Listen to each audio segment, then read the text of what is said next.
That's true, but why do they then love SWAT teams with guns? Like somebody who loves freedom is threatened by that. Because they may have mental health issues, but they lust for power, and the police are their power arm. They can use the police to reach out and to destroy those they fear. Very well said, Aaron Zelman. We love your organization and the great work you do with Gun Owners of America, jpfo.org.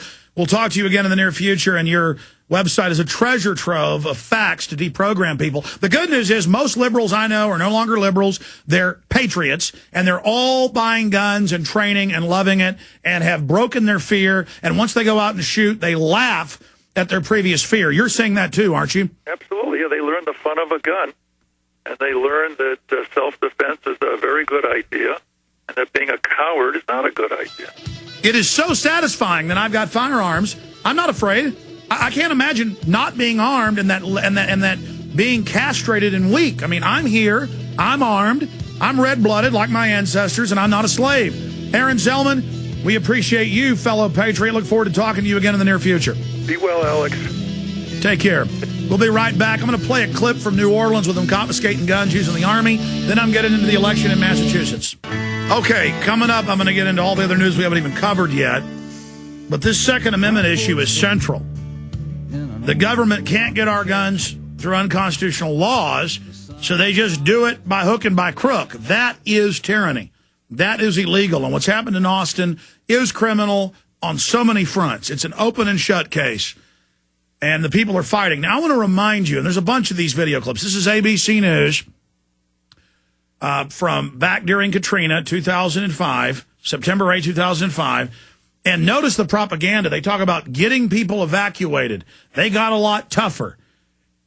So they introduce it like that. Then they say, oh, and they do this non-violently. And then they show them slamming people on the ground. Going in to high and dry areas, which they admit. I mean, these are some of the most famous areas of the city. They were looting them. I mean, we're talking huge palace-like houses. People are there guarding their property. A lot of them had generators. No water, no nothing. They just put them in handcuffs, take their guns, and they stole them. And then notice the reporter that did this got his face blown off in Iraq fighting for tyranny. Again, that's a fact, folks. So ABC News, here it is. This is what they want. Any chance they get, they're coming for your guns. Here it is. That includes New Orleans, where today authorities stepped up their efforts to empty the city. Bob Woodruff is there again tonight with an extraordinary human drama unfolding. Bob? That's true, Elizabeth, and good evening from New Orleans. Here, the police and the National Guard find themselves in a very difficult position tonight to try to carry out an order to force people from the city without actually using force. Today in New Orleans, they got a lot tougher on the holdouts. Police department, come home! Not only the flooded areas, but New Orleans' driest and wealthiest neighborhoods, too. Police department! The police and National Guard going street by street, house to house. We need to make sure, too, that whenever we knock on the doors, people refuse to leave. We need to make note, call it in. They say there are no orders to use force, just strong persuasion, sometimes entering open houses with guns drawn. That's the military. And instructions to disarm anyone inside. You said guns will be taken. No one will be able to be armed. We will take all weapons. That happened today in this wealthy neighborhood where homeowners had armed themselves to protect their mansions. Residents were handcuffed on the ground. In the end, police took their weapons but let them stay in their homes. Good pause. They were a little bit threatened. Back it up a few seconds. Imagine, I mean, these are famous, we're talking 10, 20, 30, $40 million houses. Wealthy people with generators. The military didn't bring food to the people at the Superdome. They came for their guns, and they took them, and they stole them. And they used U.S. Army to do it under FBI command. Now, that's your criminal government. Continue with it. Protect their mansions. Residents were handcuffed on the ground. In the end, police took their weapons but let them stay in their homes. They were a little bit threatened because our weapons were bigger than their weapons.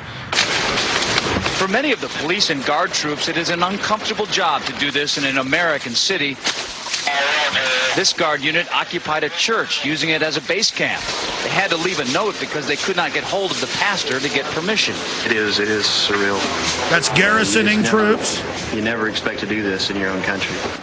Chris Montgomery says he'd rather be in Iraq than patrolling American neighborhoods. Walking up and down these streets, you don't want to think about the stuff that you're going to have to do. Somebody pops around the corner.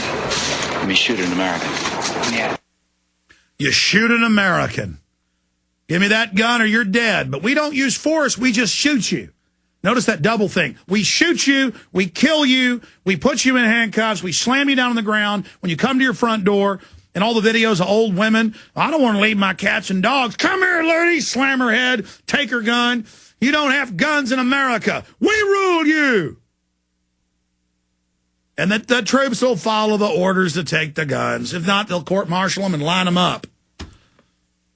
And most of the military is illegal aliens and foreigners now anyways. I mean, we have to come to grips with what America has turned into. The government is illegitimate and criminal. If they were confiscating guns any chance they could under Bush, what are they going to do now under Obama? And we'll hold them. We'll probably defeat them. We'll slow them down. We've been having some victories. People say, I thought Obama was coming for the guns. That'll be the COINTELPRO in a couple of years. Yeah, but we're going to stop them. And then you, paid by the feds, are going to run around saying, it never happened. No, they don't want our guns. They didn't take guns in Katrina. Oh, it's sick. Okay, we're going to go to break. I'm going to come back and get into what's happening in a bunch of other news, including Massachusetts. And there's just so much more to cover. But we're the good guys. We're the people following the law, the Constitution, the Bill of Rights. The government is nothing but a receivership body, the muscle for foreign banks to rob you. It's very simple.